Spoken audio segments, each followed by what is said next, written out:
Cara membacanya ialah dibaca jelas nun sukunnya.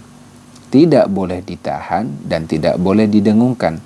Kesalahan yang sering terjadi itu kita terlalu lama menahan bunyi nun sukunnya. Contoh seperti apa? Ma aghna anhuma gitu. Nah, itu kurang tepat teman-teman. Jadi bunyi nun sukunnya itu harus dibaca jelas, tidak boleh ditahan. Anhu. Ma aghna an. Nah, anhu tidak boleh tahan. Ma aghna anhu maluhu. Nah, seperti itu. Jadi tidak boleh ditahan dan tidak boleh juga didengungkan. Kemudian pertanyaan selanjutnya. Dulu waktu kecil kita diajari ini termasuk dalam kategori idhar. Tidak ada kata halki. Nah, kenapa ini disebut dengan ada embel-embel halki?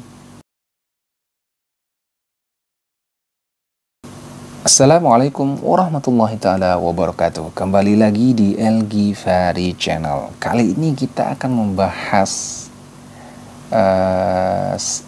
salah satu hukum tajwid yang terdapat pada surah Al-Lahab ayat yang kedua, di mana di sini terdapat kata anhu, ya, anhu.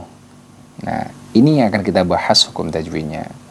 Dari sisi hukum tajwid, ketika ada nun sukun bertemu dengan ha, ini termasuk dalam kategori idhar halqi, teman-teman. Ya, disebut dengan idhar halqi. Kenapa disebut dengan idhar halqi?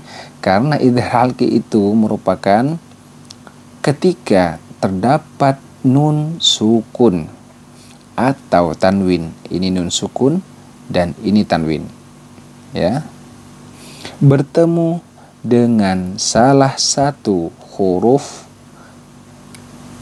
yang 6 huruf idhar, hamzah, ha, ain, ha, ghain, kha, maka disebut dengan idhar halqi.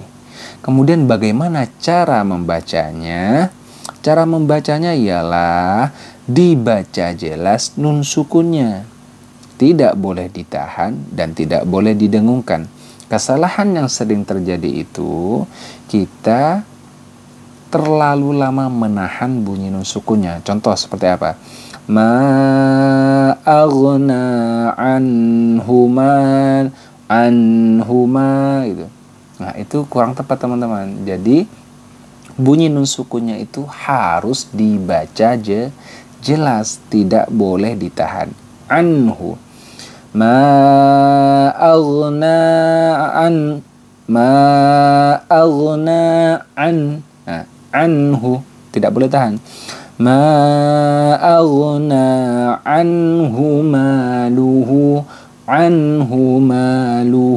Nah, seperti itu. Jadi tidak boleh ditahan dan tidak boleh juga didengungkan. Kemudian pertanyaan selanjutnya. Dulu waktu kecil kita diajari ini termasuk dalam kategori idhar. Tidak ada kata halki. Nah, kenapa ini disebut dengan ada embel-embel halki? Nah, itu pertanyaan pasti yang akan menggelitik kita semua. Nah, halki itu teman-teman, itu dalam bahasa Indonesianya yaitu tenggorokan. Ya, tenggorokan. Jadi idhar halqi. Nah, ternyata semua huruf idhar di sini, ya, yang 6 tadi ini, hamzah, ha, ain, ha, ghain, kha, itu termasuk dalam makhrajnya al-halqi. Makhrajnya, letaknya ke-6 huruf ini adalah di bagian tenggorokan. Detailnya hamzah ha ini, makanya saya bedakan, hamzah ha ini terdapat pada pangkal tenggorokan. Ain ha itu bagian tengah tenggorokan, ghain kha pada ujung tenggorokan. Jadi kesemuanya ini termasuk dalam kategori al-halqi atau makhrajnya al-halqi. Maka dari itu kenapa ini disebut dengan idhar halqi. Jadi seperti itu teman-teman. Jadi cara membaca idhar halqi yaitu dibaca jelas dengan sukunnya, tidak boleh ditahan dan tidak boleh didengungkan. Anhu, bukan anhu, tapi anhu. Nah, seperti itu teman-teman. Mudah-mudahan